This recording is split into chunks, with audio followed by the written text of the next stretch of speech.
TV8 телевиз HR корпорацийн ерөнхийлөгч бизнесмен Мөнх Тэмбэрэл нарын хамтран санаачлан хэрэгжүүлж байгаа сэтгэлгээний Be Strong reality show эхний дугаар өчигдөр үзэгчдийн хүртэл болсон байна. Энэ талаарх дэдгэрэнгүй мэдээллийг одоо хүргье.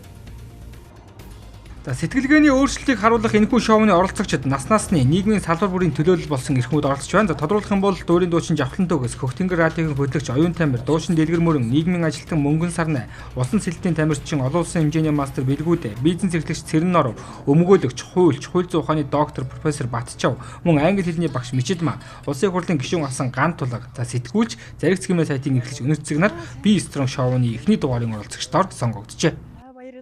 Монголд үр дүн зохион байгуулагдаж байгаагүй сэтгэлгээний шоуг TV8 телевиз болон HR корпорац хамтран та бүхэнд хүргэхэд бэлэн боллоо.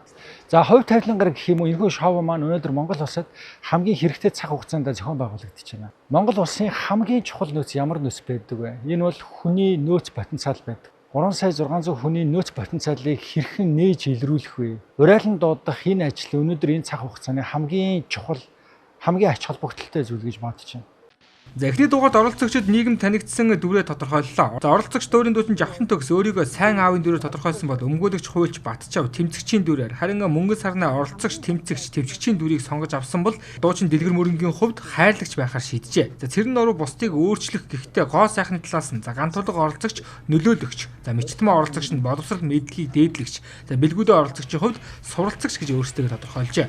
За оролцогчдын бодит төв өсгөл зүйн өөрчлөлт амьдралын шин шийдвэрүүдийг харуулснаар үзэгчдэд урам зориг өгч хүмүүр өөрийгөө хөгжүүлэхэд чиглэх тус реалити шоу нэвтрүүлгийг даваа пүрэв гаргуудад TV8 болон Channel 11 сувгуудаар хүлээн авч үзэх боломжтой юм а.